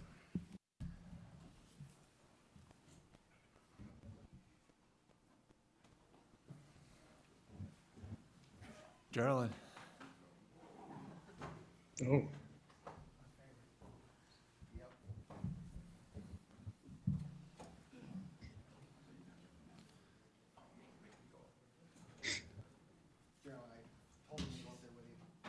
So I should have said it before actually everyone left, but the coordination, and I think Steve and Geraldine could talk to it, the coordination on that event that happened last week on 67 was amazing with between the ambulance, the fire, Steve, Derek, our PD, it was incredible.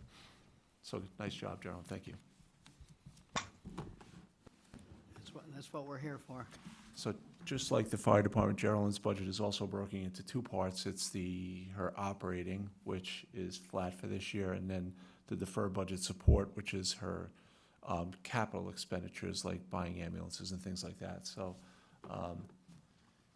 we could start with her operating. And the ambulance is actually listed under emergency services. So her operating is flat for this year at 235, and that was our agreement was it 3 years ago, Geraldine, where we started to kind of be involved with the ambulance as far as their operating? Yes. It's really just a shortfall of her operating. And then we have another 200.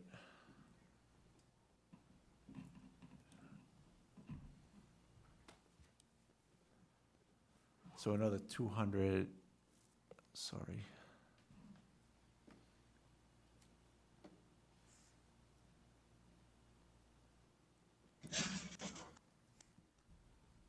There's another what was it this year, John? Another 240 in capital? 208. 208 in capital, sorry, John was instrumental in helping in that as well. So another 208 in capital for this year, and that includes, you know, we're putting money away for replacement of ambulances, you know, the building foundation and all the capital stuff.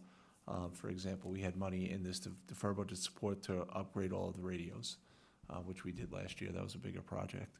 But between her budget, like the fire department, we break it into two pieces, the capital, which is the deferred budget support, and the operating. Is the $235,000 an agreement number, or is that a bottoms-up number? That's a bottoms-up number, and John worked on that with Geraldine and her staff. And what we do when Geraldine puts a request in for her quarterly payment, she gives us her financial statements, so we review them just to see that we're not overspending or underspending or anything. So we get those, we review them, and then we cut the check for her. But the fact that it's 235 all the time, The Go last back 2 to that. years, last 2 years it's been 235. Yep. causes me to wonder whether it isn't a plug number as opposed to a bottom-up number. John, you It is not a plug number. It is truly a bottom-up number. Could it be the different $5,000 or $10,000? That depends on the contingency that might be in Geraldine's budget. But I'm not. Do we I have don't know detail, what- do we have details for the 235? I can get everyone the details. We do have a detail that was put together by Geraldine's team, so I can forward it to everyone. For this year This year and and for last next year. year's request? Yep, I can get that for everyone. Thank you. I can email that to everyone. Thank you. Wasn't there some question about the capital and the ambulances, about like who owns them and who, and We're in the process, and I think we discussed at the Board of Finance meeting of reissuing the MOU, and I think John spoke to you about that. Yes. So there is a question of, for example, when we buy the fire trucks, we own them. Right. but for the ambulances, we do not. So we're writing an MOU just to cover the taxpayers when it comes time, if we had to. If, for whatever reason, the ambulance wasn't able to operate, where would that capital equipment go that we paid for? Right, okay. So we're in the middle of working with Geraldine on that, and, you know, hopefully we'll have that soon. There is one thing Carolyn has initiated in this budget, and that is looking forward to the replacement for her volunteer administrative staff. Carolyn, could you tell us what the next year's budget and the next 2 years, the phase-in of that part-time, or that full-time person who spends part-time in administration? Yeah, part of the staffing was broke down into ALS staffing, BLS staffing, and staffing. So we've hired one gentleman that staffs 2 days a week, and then he does admin work on the third day of the week, which is the beginning of the succession plan for me and my team. Me. I'm gonna come back 20 years from now, General, and you're still gonna be sitting right there in budget I certainly season. hope so. Is there a schedule for that succession? There is no schedule. No declared schedule yet. Okay. The maker didn't get to me yet. Hopefully I you think take if some there, time yes, off and enjoy things. if there's a bus accident or something unanticipated, the ambulance is protecting itself by having some administrative support as part of their paid complement. Correct. So that number will increase because, we did bring in a gentleman that has experience in turnkey. The goal is to, find a second person that they could staff and backfill and be the second person, because I have a team of 5 and about 15 administrative volunteers that help all the volunteer managers, but nobody really wants to be the one in charge and take the heat. So this is not, it doesn't flow downhill in this business, it all flows up. Right, Tim? So the idea is to bring in someone, and I even hate to use the word, but medium age, and get them some experience to be a long-time giver to the community.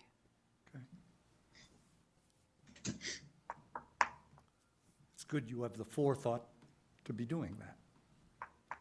I have to say that prior administration, Dan, John, they've been asking me for the last few years, what is the succession plan? My answer has always been, I'm not the only one. I have a vice president, I have a secretary treasurer, I have 2 other officers that aren't here tonight. So there's 5 of us and 3 part-time employees that between all of them, the business could carry. Will it be me? It won't, but I mean, in your absence, Life your goes on. successor, right, life will go on, so it'll be done differently by different people. But there is a team behind me. Super. I appreciate the confidence everybody has in me, but I do look at the team.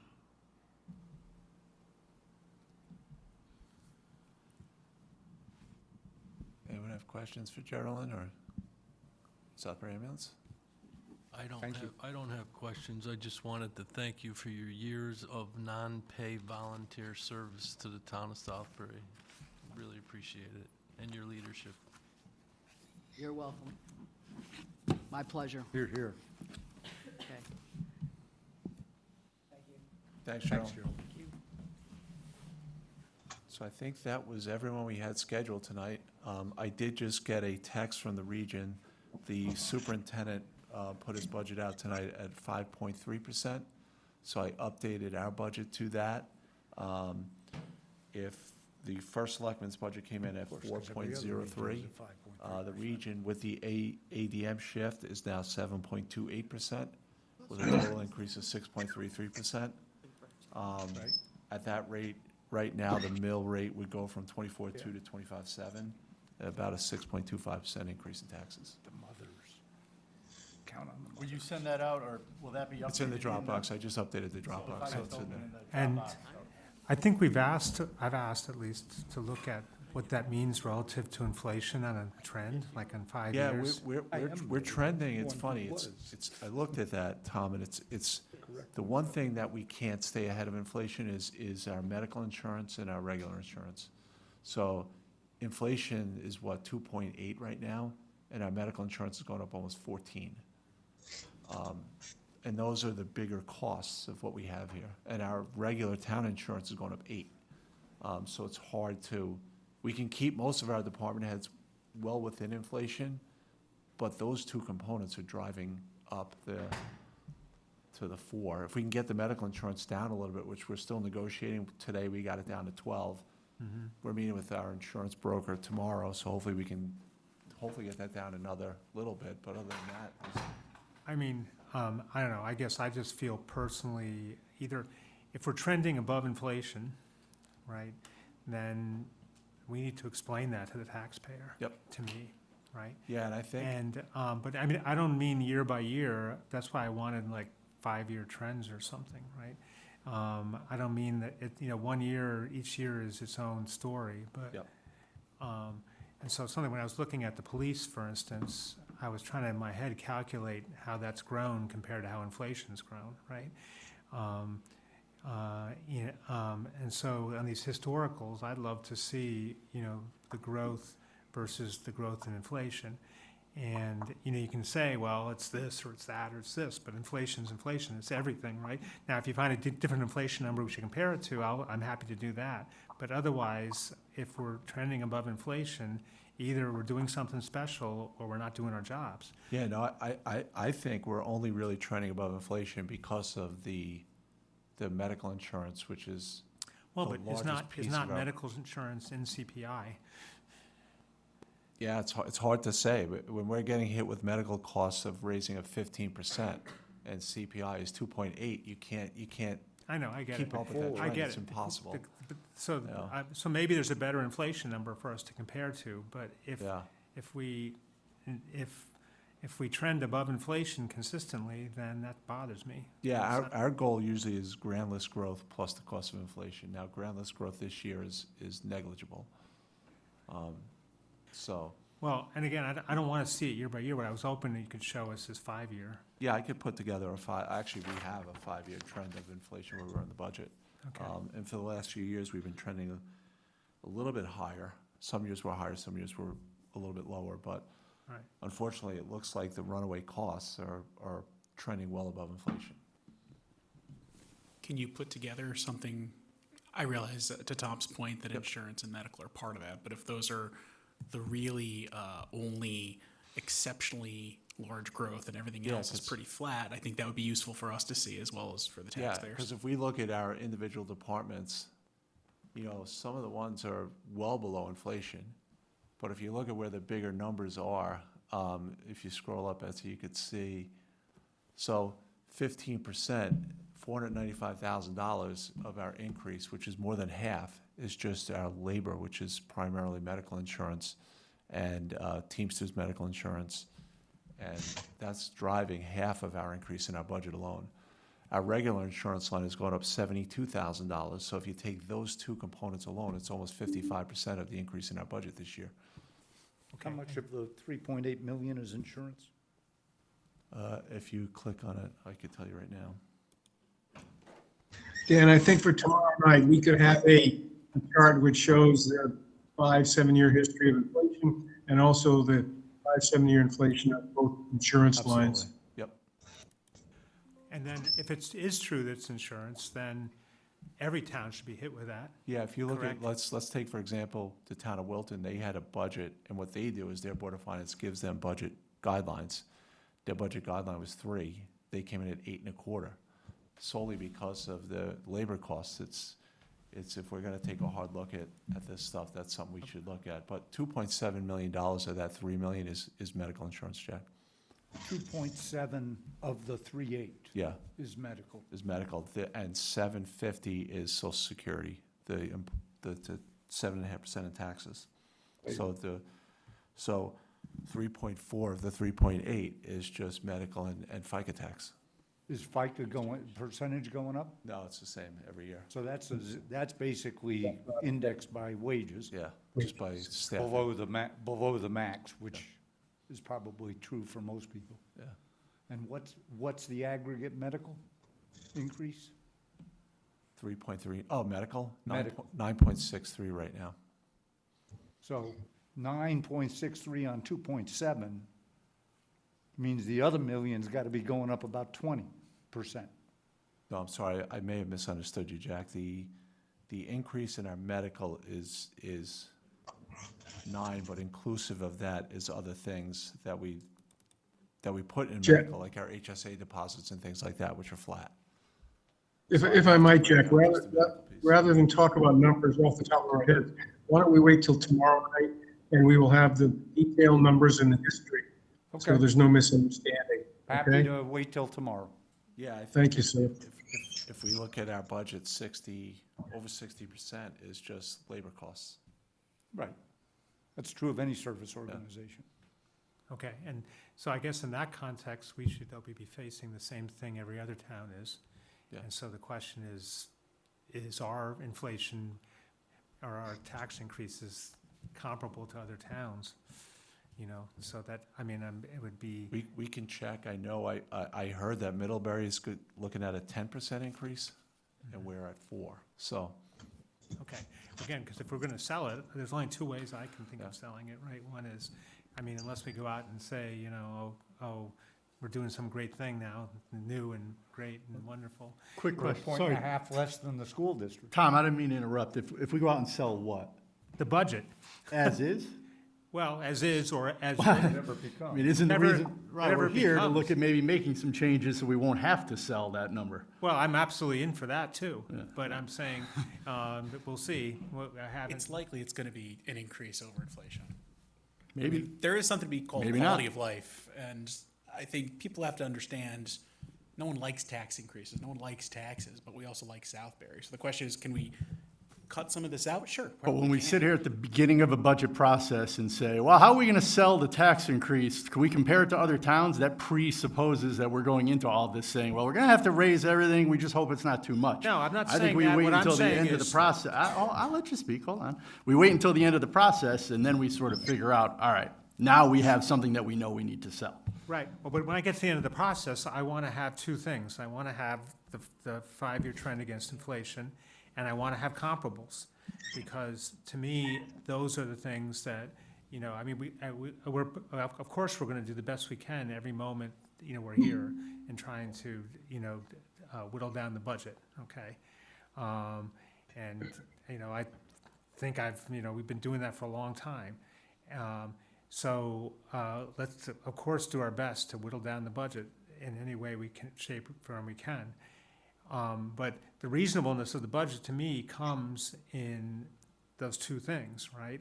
About, you know, about whether whatever we get to is justifiable or not comes in those comparables, to me, in the comparables to other towns and in the inflation number. Yeah, we can put that together, Tom. The other factor that we gotta realize is we're involved in a couple of districts that we have no say on when they put their budget in, so if they come in at 5 or 6. I get that, I understand that, and I also know the lottery we get with the district, right? So we have to play the lottery every year, but that's why I want I'm even trend. talking about like the lake districts, Tom, like they could Oh, come in, those they come in at districts, yeah, 5 yeah. and 6 also this year, where they're trending ahead of all of our departments. But they're regional, and there's not much we can do about what they submit to us.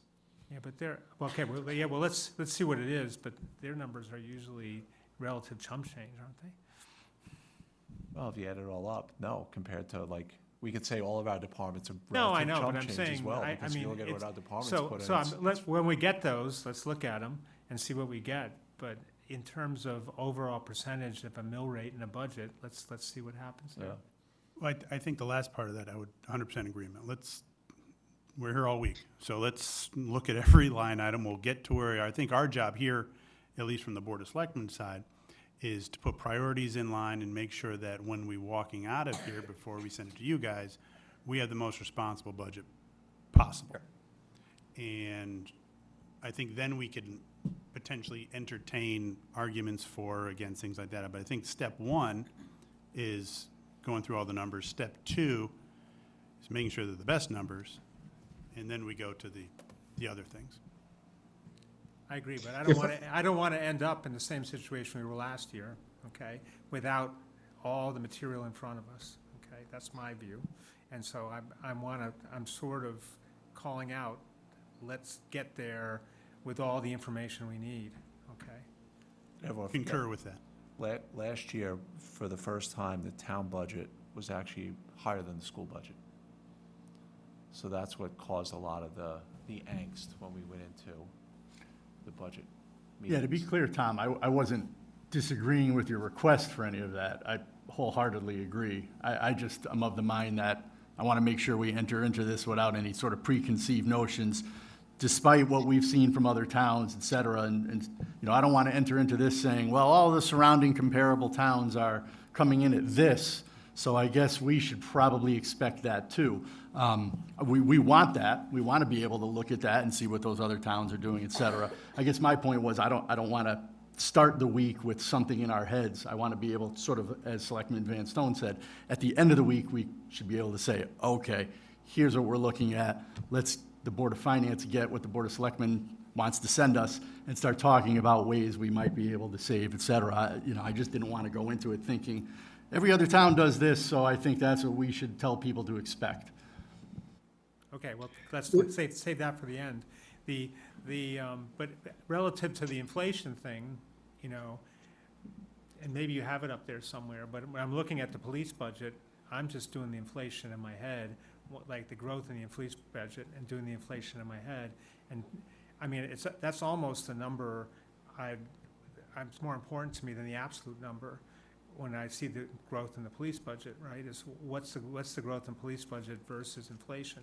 Because we can talk all day about, oh, this was an emergency, or this happened, blah, blah, blah, blah, this happened. It happens all the time, right? But over 5 years, that should wash itself out. And if we're running consistently above inflation in a police budget, then that's what I want to ask them about, and that's kind of was, to me, Jack's question in a certain way, is that, you can always find, I think, another reason why the budget should be a little higher, but if you start to run north of inflation without really good reasons on a consistent basis, then I'm starting to get concerned, right? Yeah, I agree. As we all are. Yeah, right. But I was hoping to, like, if I could see that, if it can, do you have that statistic running in here somewhere? It's not in here, but we do have it. We put Okay. it together last year. We put it together the year before as well.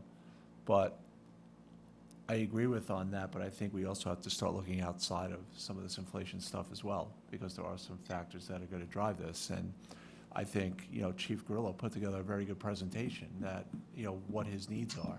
And maybe his needs this year might be a little above inflation. And do we tell him no? We tell our department heads put in what they think they need, and they come and they present. And now we're going to tell them, what, your presentation, we don't believe you because we want to be at inflation? I think that's where we have to look at this.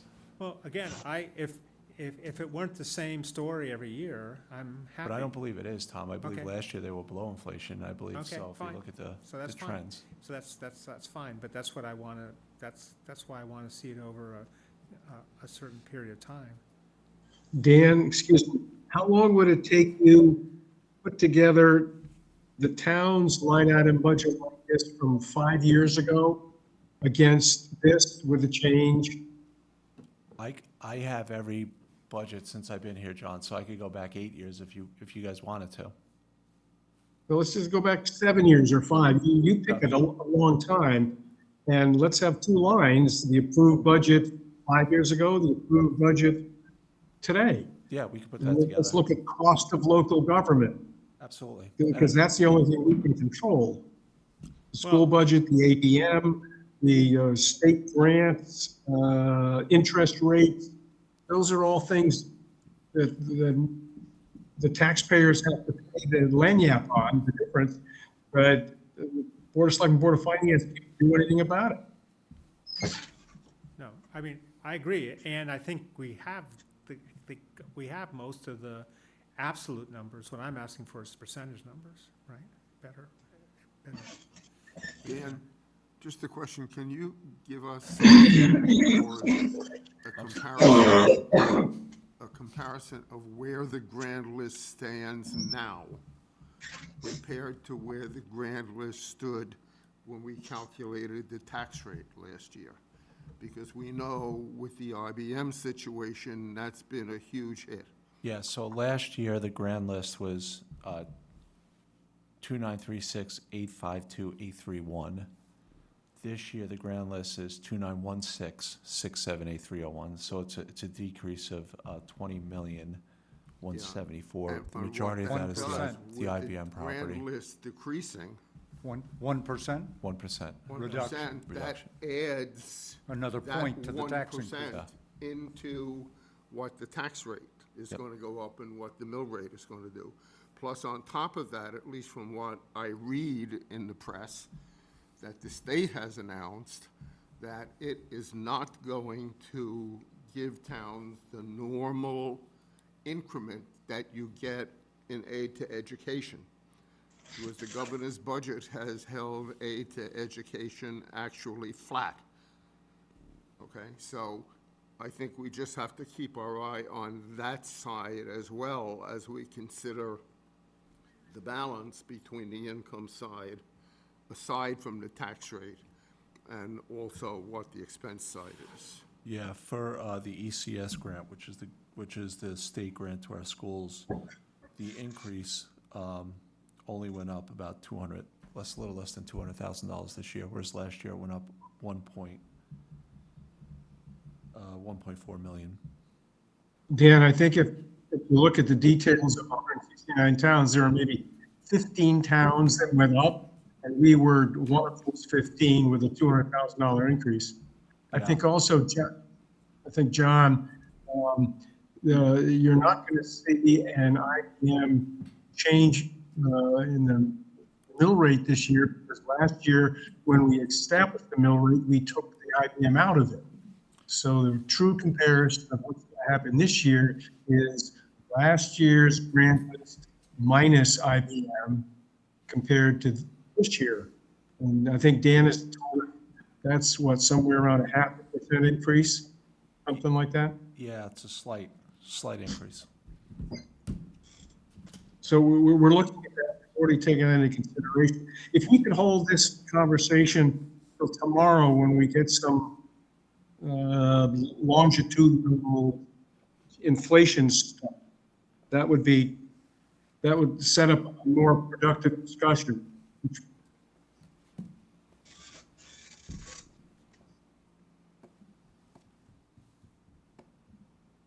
All right. Can I get a motion to adjourn? Second, third. Favor, signify by saying aye. We're just guests. Thanks, everyone.